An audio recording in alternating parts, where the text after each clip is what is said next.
Serge Roru, directeur général du WWF, président du Festival du Vent, des amis du Festival du Vent de Calvi. Où en est de la publicité et développement durable, des travaux de l'Alliance pour la planète? Il y a eu des acquis déjà, et puis vers quoi on va? Alors l'Observatoire indépendant de la publicité vit bien, il sert d'aiguillon au monde publicitaire. Je crois que il vit bien également avec l'ARP. Chacun se marque à la culotte, il y a de la belle émulation, du bon agacement quelquefois, qui fait avancer les choses. Je pense qu'on a notre utilité. Le jour où on jugera que pas tout est rentré dans l'ordre, mais que les publicitaires auront dans leur tête l'empreinte écologique du produit qu'ils ont à promouvoir, l'empreinte sociale, l'empreinte économique, l'empreinte parité homme-femme, l'Observatoire indépendant de la publicité pourra disparaître. On n'en est pas là. Aujourd'hui, comment il fonctionne? Qui est dedans? Aujourd'hui, c'est vrai, c'est l'Alliance pour la planète. C'est vrai que Jacques-Olivier Barthes est à l'initiative de l'Observatoire indépendant de la publicité, et qu'au WWF, on y travaille beaucoup. Mais il y a d'autres partenaires. Nous, ce que l'on a envie, c'est d'être extrêmement coopératif avec le monde publicitaire. Parce que je rappelle que nous ne sommes pas anti-publicitaires. Non, d'ailleurs, le WWF, c'est... Mais nous sommes contre une publicité inconsciente, irresponsable et qui pourrait utiliser l'environnement de manière fallacieuse. Cela peut arriver, non? Oui. Non, d'ailleurs, le WWF fait de la pub, communique, hein, même quelques campagnes quand même qu'on fait beaucoup de bruit. Ça veut dire que vous avez fait aussi un peu le chemin des impacts. Comment vous travaillez quand vous faites de la publicité? Vous posez les mêmes questions. Est-ce que ça peut pas avoir des messages pervers? Est-ce que le papier est du papier recyclé? Est-ce que... Là, déjà, il faut qu'on continue à montrer l'exemple. Mais nous, on ne fait pas de publicité. Parce qu'on n'a rien à vendre. Non, la publicité, c'est nous sommes des messages, de la conviction. Nous sommes une organisation non gouvernementale, mais on doit impacter sur le public. On doit utiliser des outils de communication qui nous permettent une expression libre, quelquefois antagoniste. Voilà. Et bien sûr, ça doit nous aider à proposer à une société des modes de conversion. Une ONG, elle sert à ça. Elle ne sert pas à faire des membres uniquement pour faire des membres. Bien sûr qu'il y a des espèces animales à sauver, des espaces à préserver et aussi un monde industriel à convertir. Parce qu'il y a un péril climatique, il y a un réchauffement climatique avéré, il y a une érosion massive de la biodiversité. Et tout ne peut pas se faire avec Yaka et Faucon. Il faut des alternatives, des promotions, des propositions, et il faut promouvoir ces propositions. Et c'est en cela que le canal de l'expression de la communication nous est très utile. Et quelquefois on le fait avec talent. Plutôt bien, je crois. Et sur le Web 2.0, le réseau social, comment ça se passe? Vous êtes bien avancé là-dessus? Il y a un beau projet en cours. Ça y est, c'est en place? Planèteattitude.fr, ça a un peu plus d'1 an. On a un peu moins de 10 000 membres, ce qui est pas mal. Presque 10 000 membres. J'aimerais bien que ce soit un Facebook vert. On aimerait bien. Et on va entamer d'ailleurs un plan de développement. Mais c'est un outil formidable. C'est extraordinaire. On apprend.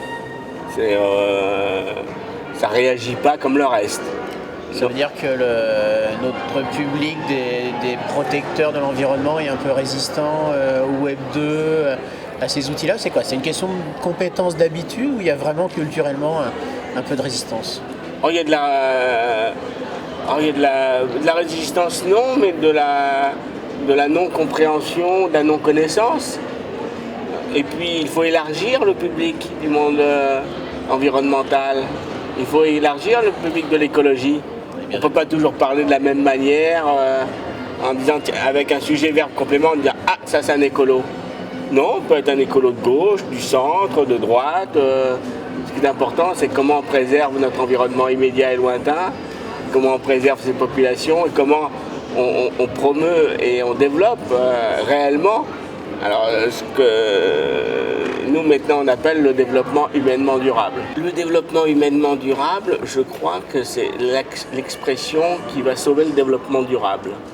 Parce que développement durable, ça voudrait dire que si le développement est mauvais pour l'homme, il resterait néanmoins durable.